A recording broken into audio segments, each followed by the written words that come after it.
understanding between the American side and the Iranian side, and of course expressing the deep appreciation for the great efforts that were taken by President Donald Trump, and also the diplomatic efforts that were taken by the Egyptian side, especially the efforts, the relentless efforts that were taken by the Foreign Minister, Dr. Badr Abdel, speaking to his counterparts from Qatar and also from the US and Pakistan and Turkey. There were lots of efforts that were taken. President Abdel Fattah Sisi insisting during the G7 to send encouraging remarks to President Donald Trump on this particular issue, and hailing his efforts, and also urging on the necessity of taking a good step to implement peace. And of course, it seems that even the world countries in G7 were welcoming this memorandum of understanding, and hopefully the whole world is awaiting, because this is going to be an economic exit and a political exit very soon, inshallah, hopefully, if this agreement takes its course successfully. Very delighted to be joined here by Dr. Abdel Rahman, the political and economic analyst and the journalist and writer. Thank you very much, Dr. Amr, for coming over to the breakfast show, and good morning to you. And a very good morning to you. I'm always a pleasure to be here, and let's get on with it. How do you assess this memorandum of understanding at this particular timing? How important is it for the world? Well, of course, it's a very important timing in a time that we all thought that the war will go on, and all of a sudden here's the final resolution for this chapter of the Book of War that this region is living for decades and has passed and decades to come. This only a closure for a chapter of war, and for the time being, we are taking the breath of peace. Are we about to say that we're going to take a breath of peace, or we'll just postpone it after 60 days? Exactly. Maybe more, maybe less. Who knows? But it will come back. There will be another chapter. Right, because political analysts say that this is only a prelude to the whole drama itself. I mean, it's only an introduction, and details are going to unfold. But then there are 14 points, like the first one of the agreements before. Yes. Possibilities that there could be some disagreements, of course, on the main points, and everybody knows that. But then what is supposed to be done on both parts, not the world countries, because we have spared all the efforts. Both parts? You mean On the Iranians the and the Americans? The US, and also the third party, which is Israel. The first part. The first. You're right. Yes. Totally. I believe they have come to a conclusion for the both sides' benefit. You can say freely that Iran didn't lose the war, but also the USA didn't win the war. America didn't win. Iran didn't lose. They have come to a common understanding for this coming period of time until they reshuffle the cards of the game. And of course, the targeted people here, the most important target for both of them, or for all of them, is the Arab nation. They need to take over all the left of their fortunes, their treasures, their oil, their gas, their gold, their whatsoever. That is what's left, and they need to take it. And further, I will give you more details. So, in other words, you are trying to say that they have to build on realities. Excuse me. Realities that Iran didn't lose, which means that they were very close to winning. And the United States did not win, that they were close to losing ground also with the world inside domestically, with the upcoming elections. I mean, lots of factors that are very that are taken as a relapse for the U.S. side. Exactly. So they should build on that, and each should recognize or understand his status. They have tested each other's as enemies, and now they are sitting together as counterparts. They have tested the powers of each side. Of course, the U.S. has lost too many things domestically, economically. The Americans have paid well and paid high for such aggression against Iran.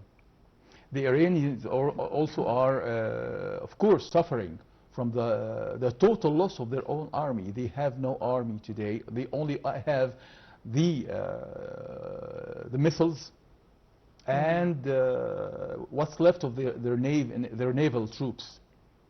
So I believe they both lost so many things in terms to get that deal. So that's why they came to a deal. They have lost and suffered enough. But who is the main beneficiary here? These units' existence. And who is the main loser here? The Arabs. The Arabs now are on the table of the wolves, and they are trying to divide them, trying to make them under the supremacy of these units' existence. As we all know today, Israel is the only nuclear power in the whole region, who owns nuclear power, as well as she owns the supremacy economically and the supremacy in the science research, which is a very important and exquisite point to any country's power. That can be the main threat to the Arabs. So there are many parts that are involved in that scene. The Arab region, the concerning Arab countries and Egypt, and how going back to a unified stance that was called for back in 2014 or 15 or so by President al-Sisi, and very obvious that the Arabs are now unified on one hand and one floor and one ground. It's very obvious, and they have been like that for years. But it is just that with the advent of time and economic interests and investment partnerships and all that, there might be some things that doesn't look like reality, but the reality is that the Arabs, the Gulf region, and Egypt are part and parcel of each other. They cannot be dissected. And that's why we always move on to another phase throughout all the stumbling that might come, or the hurdles or the challenges that might face the Arab region. Things are only getting worse for the Arabs, phase after phase. Today is not better than yesterday. It's for the whole world. The situation, but there are winners and losers. There are winners. We are the total losers in this conflict.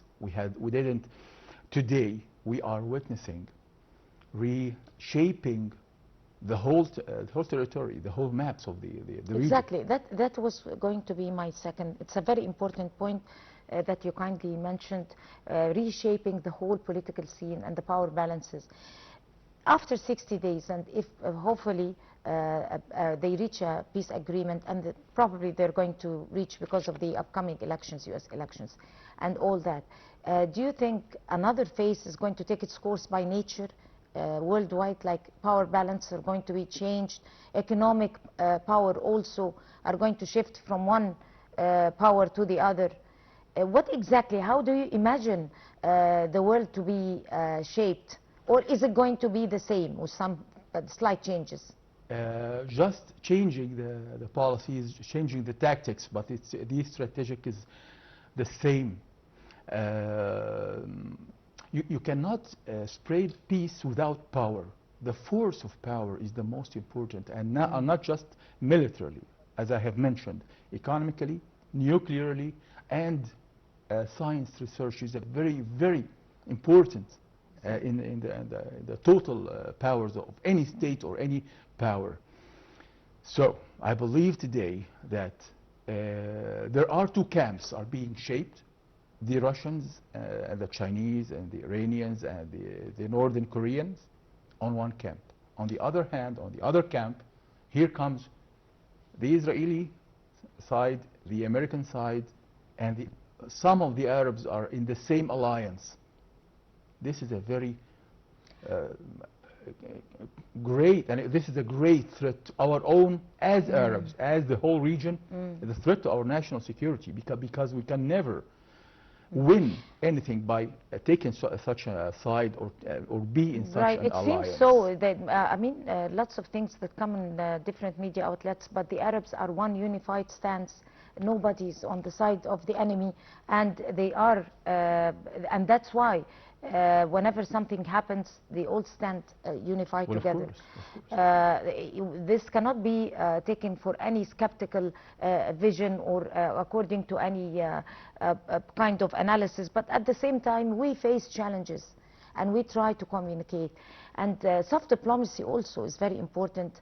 The soft diplomacy of Egypt and the Egyptian administration, and how President Abdel Fattah is being very impressive and convincing to world leaders, especially for a president like Donald Trump, who can never be convinced easily. Well, what is the impact of Egypt diplomacy on this particular scene? Okay, one hand can never clap alone. Sure. When when we come back to 10 years before, Egypt has called the Arabs for a united Arabic army led by the Egyptian leadership. They didn't comply. They didn't came along with this proposal. They have chosen the American military bases, and now Israeli military bases in Gulf countries. This is the huge challenge. I believe they will suffer more, especially that the greeds of the American greeds, the Israeli greeds will never stop. And by the way, the Iranians now will be a threat, another sort of threat against the Arabs. Despite Iran is fighting against the Zionist existence, but they are not fighting for our own benefit. They are not fighting our own battle. Of course, Iran have a personal interest, just like other countries. But then going back again to Egypt and the Gulf region, they are all part and parcel of each other. Whatever happens in the Gulf it's happening to us. Sure. Whatever happens in Egypt is happening. We rebuild, reconstruct ourselves from inside. We do not know. We do not need any interference, any bases, anything. That will always remain like that. And we have seen President Abdel Fattah al-Sisi going off and on to the Gulf region during the worst times of the war and during the strikes. We have the very strongest relations as nations. Of course, and we have as one nation. I might call it one nation. The Arabs. Egypt is a part Arabic and a part African. And it's a great pride and a good example and experience for the whole world, even to the power countries. You see how we become in solidarity even at the worst times. But let me take you to that important point that you raised, which is the power of balance is in the hand of scientific research, nuclear activities, economic prosperity. Exactly. This is the language of the new millennium. This is the main point of the power. It's beyond even military confrontations. Yes, military force has become today in the fourth level. First, have your economy. First, have your strength of economy without loans, without being needed to loans or IMF or whatsoever. Without needing to other technology, but you manufacture your own technology, you manufacture your own nuclear and energy reserves also programs. This is very important. Any country is free to have their own nuclear program according to the international umbrella, and that's why they have denied Iran to have this right. Will Iran and Egypt and Saudi Arabia and any free country in the whole world have this right? But they want to make the supremacy only for this Zionist existence. And this is the main target to us as Arabs. We have witnessed in the past 10 days a very critical event, which is trying the Americans trying to buy the Sazan island in Albania. This is a fortress for thousands of years before. Whoever put their claws on this island, they gain control on the Mediterranean, whether the trade lines or militarily. This is another threat to our own, as Arabs and Africans, another threat to our own national security and international security. They don't need to buy it.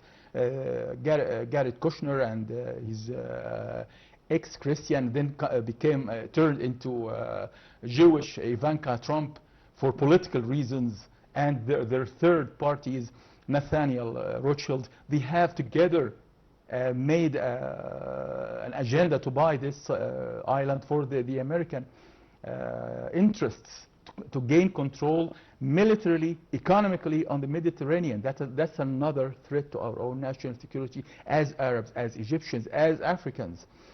So it's a world.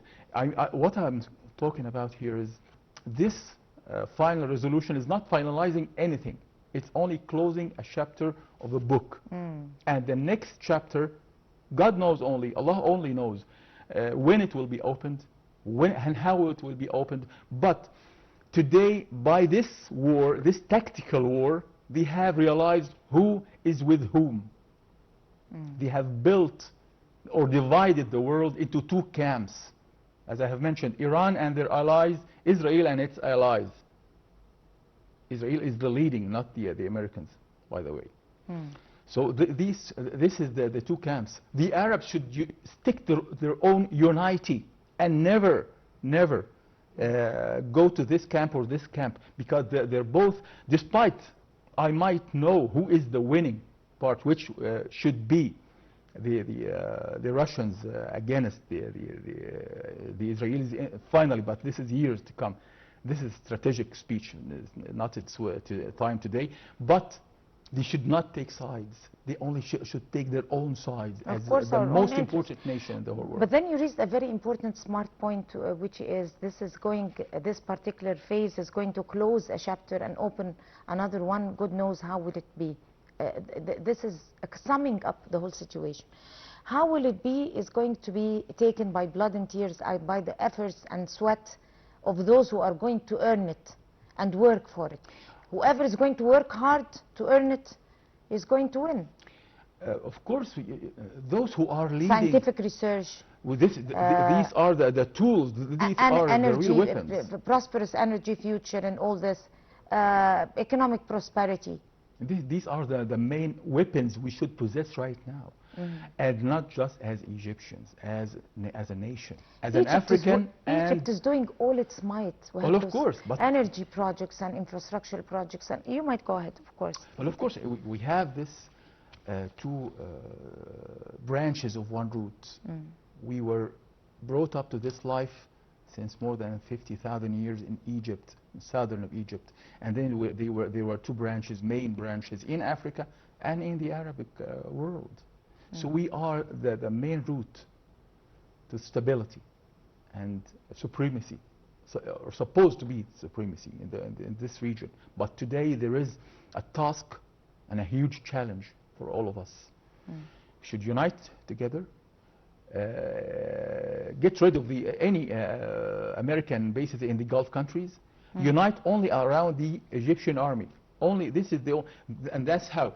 How come until today the Arabs in Gulf countries, despite their very fortunate states, they don't possess that sort of high-tech technology? They do possess, and they have very good armies, and they are ready, and they have all the might, and they are also working on a high scale of economic and investment partnership. Hopefully. Actually, we ran out of time, and unfortunately, I had many questions for you, Mr. Rahman. It has been a great pleasure having you in this edition of the Breakfast Show, and thank you for coming. Thank you for having and me. You have a Always good day. available for you. And now it's the upcoming report coming up your way right now. Stay with us.